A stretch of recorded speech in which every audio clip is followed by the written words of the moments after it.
और रोज उठ के बढ़िया से लाल लिपस्टिक लगा के, आहा बाल बना के, बढ़िया कपड़ा सजा के, और उसके बाद आईने में अपना चेहरा देखे, ओहो मैं कितना सुंदर, मैं कितनी सुंदर। हाँ हम भी करते हैं, आप भी करते होंगे, है ना।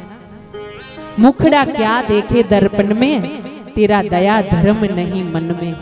हाँ कोई अतिथि आया, कोई भिक्षुक आया, तो हम क्या बोलते हैं, चलो निकलो, रोज मांगने निकल पड़ते हो। अरे आप सोचो तो सही, किसी के घर जाकर के लंबा हाथ करने के लिए कितनी हिम्मत चाहिए। हाँ ये हम नहीं कहते कि भिक्षा मांगनी चाहिए सबको, ये भी हम नहीं कहते हैं धर्म से नास्तिक हो जाइए, ये भी हम नहीं कहते हैं कि भिक्षुकों को दान 2 पैसों का, लेकिन दान आप किसी और चीज का भी दे सकते हैं, जैसे भोजन, एक रोटी, आधी रोटी दे दो, उसको खिला दो, और उसको यही बोलो बेटा भूख लगे तो आ जाना, कल भी भोजन मिल जाएगा। हमारे परिवार में हमारी सासू माँ, हमारी माता राम थी कि जो गांव में बस में कोई भिक्षुक आता था, आज भी हमारे गांव चले जाइए, चलथान के पास ही हमारा गांव है, जाइए जहां, वहां जाके पूछो कि रुक्ष्मणी बहन कैसी थी। ससुर जी का नाम मोहन, सास का नाम रुक्मणी।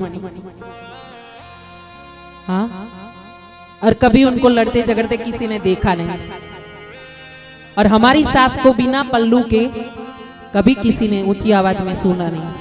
और बस में कोई उतरता ना तो सीधा साधु संत फकीर पूछता था, भैया भोजन भिक्षा के लिए, तो बोले जाओ रुक्मणी बहन के वहां चले जाओ। फिर तो साधुओं को आदत पड़ गई थी, सीधा बस से उतरना है, रुक्मणी बहन के घर जाना है। वो जो सीढ़ी रहती थी उसके नीचे पत्तल पड़े रहते थे, वो पत्तल उठा के आंगन में आसन जमा के बैठ जाना है, मैया भिक्षा दो, मैया लेकर के आ जाती थी।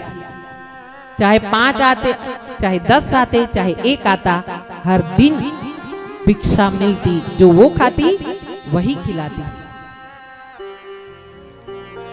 अब हमारे मैके में लेके जाते हैं, हमने बोला ना पहले कि पुण्य छुपाओ, लेकिन ना पुण्य बताओ, शायद आपके कहने पर आपकी देखा देखी में कोई दूसरा करना शुरू करे। ये कलयुग है, पुण्य छुपाना मत। माला करो तो माला बताओ सबको, माला करते 5 माला तो आपकी पड़ोसन 7 करने शुरू कर देगी। अच्छा होगा, भगवान आपको आशीर्वाद देंगे। हाँ सही, हंसने की बात नहीं है, अपने हृदय से कह रहे हैं ये बात। आइए हमारे मैके में डाकोर जी जाते हैं, और वहां देखिए हमारी माँ,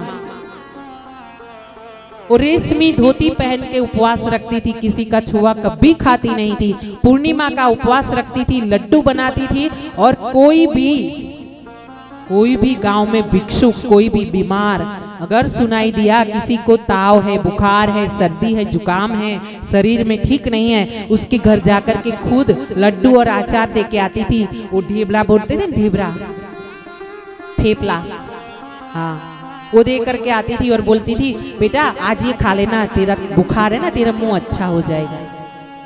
उसके घर पे कभी लड्डू नहीं सूखते थे, मेरी माँ के घर पे, माता राम का।